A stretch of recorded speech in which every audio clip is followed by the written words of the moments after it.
नमस्कार, नादी टीवी में आपका बहुत स्वागत है और मैं हूं आपके साथ अनुपमा खोपरे। और बुलेटिन की शुरुआत बड़ी खबर के साथ, जहां राजधानी भोपाल से आपको बड़ी खबर बता रहे हैं।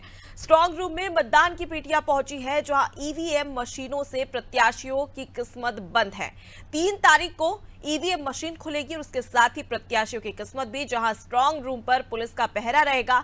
सीसीटीवी कैमरों से लैस स्ट्रांग रूम रखा गया है, जहां पार्टी कार्यकर्ता भी स्ट्रांग रूम पर नजर रखे हुए हैं। तो देखिए, कल मतदान हुआ और 230 विधानसभा सीटों पर मतदान किया गया। उसके बाद में अब स्ट्रांग रूम में मतदान पेटियां पहुंचाई गई है और ये पेटियां 3 दिसंबर को खुलेगी, जहां पर काउंटिंग शुरू हो जाएगी। लेकिन उससे पहले तमाम सीसीटीवी कैमरे से लैस स्ट्रांग रूम बनाया गया है, पुख्ता इंतजाम किए गए सुरक्षा के। और इसके साथ ही साथ आपको बता दें कि पार्टी की जो तमाम कार्यकर्ता है, अलग अलग पार्टियों के दिग्गज नेता है, वो भी स्ट्रांग रूम पर नजर रखे हुए हैं कि ताकि किसी प्रकार की कोई घटना घटित ना हो जाए।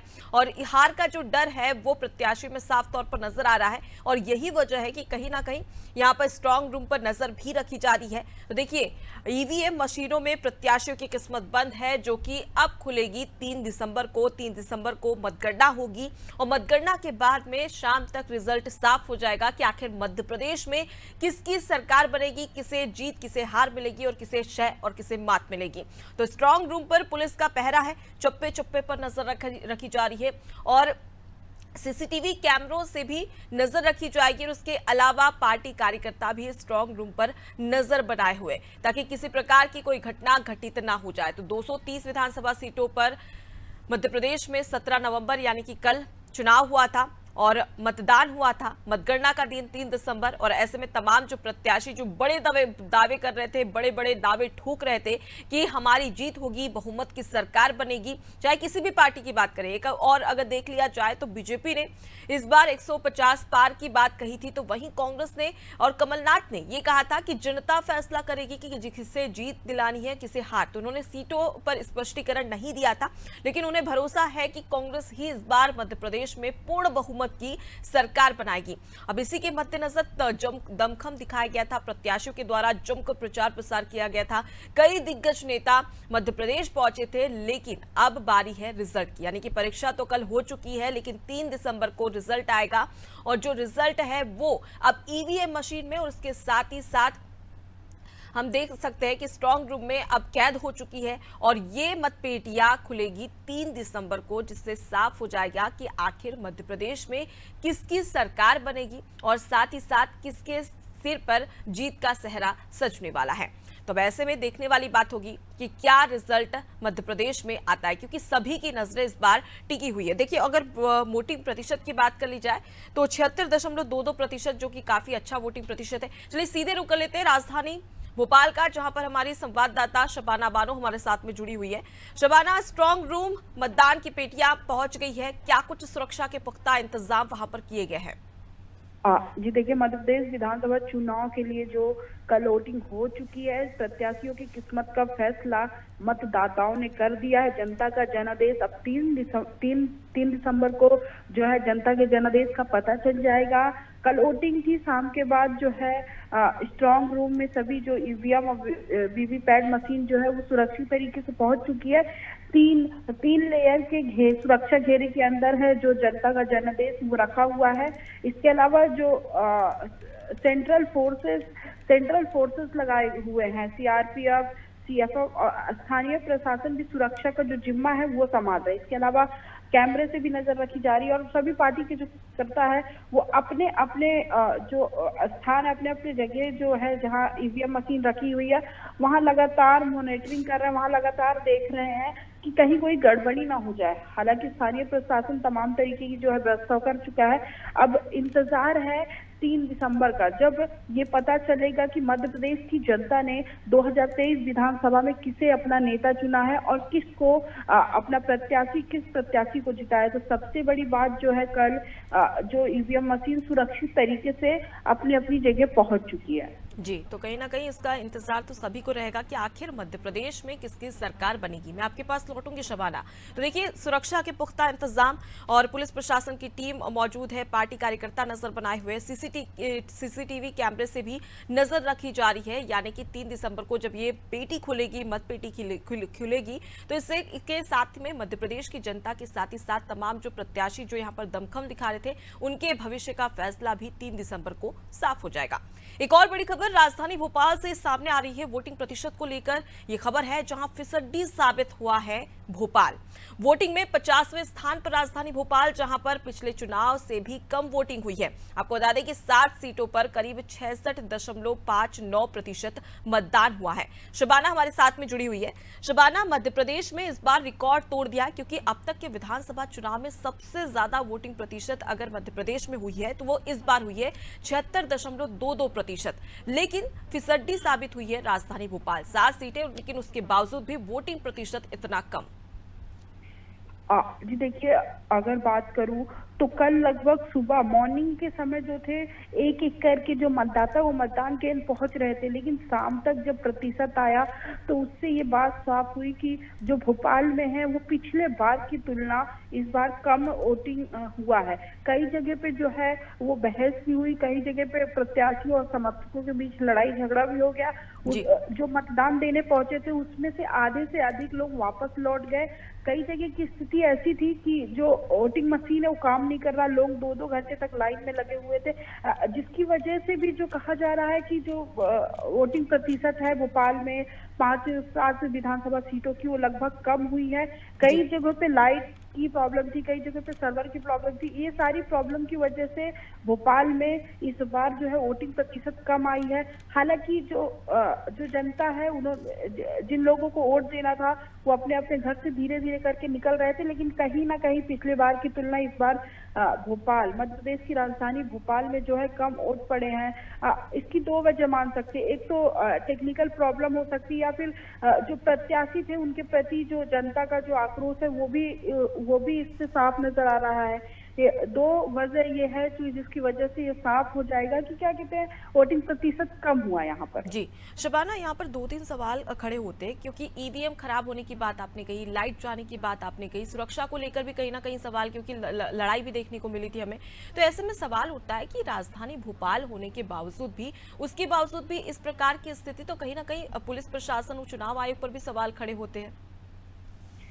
जी देखिए, जाहिर सी बात है कि जब आप कहीं पे मतदान हो रहा है, लोकतंत्र का पर्व है और निर्वाचन लगातार कह रहा है कि तमाम तरीके की व्यवस्था की जा चुकी है, इसके अलावा सर्वर की प्रॉब्लम होना, मशीनों का ना चलना, लोग लगातार कतारों में लगे रहे, आधे से ज्यादा लोग वापस बिना वोट दिए पहुंच गए, तो ये सारी चीजें जो है वो व्यवस्था पर तो सवाल खड़ा करता ही है। और अगर 50वें स्थान पर भोपाल पहुंचा है और राजधानी का जब ये हाल है, आप सोचिए जो मध्य प्रदेश के तमाम जिले वहां का क्या हाल होगा। तो कहीं ना कहीं ये प्रशासन का बड़ा जिम्मा था। प्रशासन एक तरफ बोल रहा था सफल मतदान कराना, तमाम तरीके की जागरूकता अभियान चला रहा था, लेकिन इस तरह का जो प्रशासन ने जो रवैया अपनाया वो कहीं ना कहीं गलत है। और भोपाल जैसा शहर अगर पीछे रह गया तो आप बाकी स्थानों का हाल तो इसके पता ही लगा सकते हैं। जी शबाना, जिस प्रकार से आपने भी जिक्र किया, काफी कम वोटिंग प्रतिशत है यहाँ पर, और 7 विधानसभा सीटें भोपाल में आती है, भोपाल संभाग में आती है। तो इससे क्या समझा जाए कि क्या 5 सालों में ठीक प्रकार से काम प्रत्याशियों ने और जो विधायक थे उन्होंने नहीं किया है, इसी वजह से जनता की नाराजगी भी यहाँ पर देखने को मिल रही है? क्या एक कम वोटिंग प्रतिशत कम होने की एक बड़ी वजह ये भी मानी जा सकती है? जी देखिए, मैंने भी जिक्र किया पहले कि वोटिंग प्रतिशत प्रत्याशियों पर भी डिपेंड करता है। कई बार जो जनता अब जो पार्टी प्रत्याशी खड़ा करती है उससे नाखुश होते हैं तो वोट देने ही नहीं चाहते, क्योंकि उनको लगता है कि कौन जाएगा, नोटा में दबाना पड़ेगा या इन दोनों में से किसी को पसंद करना पड़ेगा। तो ऐसे में कई बार लोग घर से बाहर नहीं निकलते। लेकिन कल दोनों ही समस्या सामने आई। एक तो सर्वर का प्रॉब्लम और तमाम तरीके के जो मशीनें काम नहीं कर रही थी, दूसरी तरफ प्रत्याशियों से भी लोग नाखुश नजर आते दिखे। जो था कि जिस विकास के मुद्दे पर जनता वोट देना चाहती है, ना कि जो बाकी के मुद्दे हैं जो बिना वजह जो बीच में लाए जाते हैं, उन मुद्दों पर जो है जनता वोट दे। तो कहीं ना कहीं अब जनता भी है जो समझदार हो चुकी है, उन्हें पता है कि किस मुद्दे पर और किस प्रत्याशी को अपना नेता बनाना है।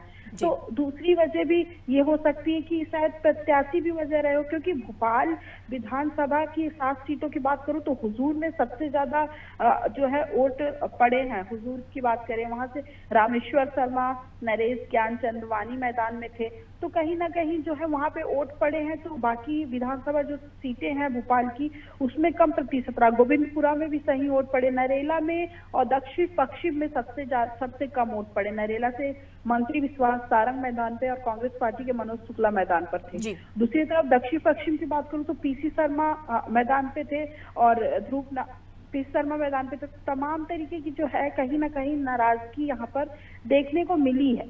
जी, तो प्रत्याशी और जो एमएलए हैं उनके खिलाफ यहाँ पर कहीं ना कहीं जनता का आक्रोश है, और जनता का आक्रोश इस प्रकार से है कि उन्होंने मतदान में भाग नहीं लिया है और इस महापर्व में भाग नहीं लिया, और इसकी नाराजगी यहाँ पर साफ तौर पर नजर आ रही है। मैं लौटूंगी आपके पास में। तो देखिए, कई वजह बताई जा रही है। राजधानी भोपाल में जो 7 सीटें हैं यहाँ पर भोपाल संभाग में, उसमें वोटिंग प्रतिशत काफी कम रहा है। एक तो लाइट गुल हो जाना, जो टेक्निकल स्थिति है वो ठीक प्रकार से न होना, नेटवर्क की प्रॉब्लम होना, ईवीएम खराब हो जाना, और उसके साथ ही साथ जो काम पहले से किए गए थे और राजधानी भोपाल में काम ठीक प्रकार से नहीं किए गए थे, इसी वजह से जनता का यहां पर आक्रोश भी देखने को मिल रहा है। तो राजधानी भोपाल से एक और बड़ी खबर, जहां पर कांग्रेस के पीसीसी चीफ कमलनाथ का आज जन्मदिन है। 76 साल के मध्य प्रदेश के पूर्व मुख्यमंत्री हुए, जहां मतदान के बाद अब जन्मदिन का उत्साह देखने को मिलेगा।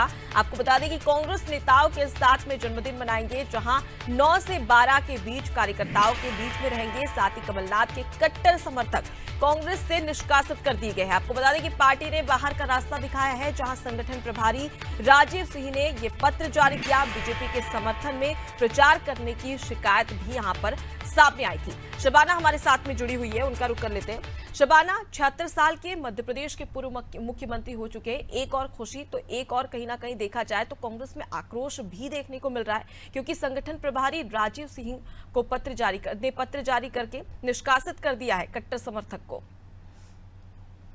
ये आपको बता दूं, आज जो है कमलनाथ 76 साल के हो गए हैं। मध्य प्रदेश के पूर्व मुख्यमंत्री रहे। 2018 में विधानसभा चुनाव जीते थे, 15 महीने की सरकार चली।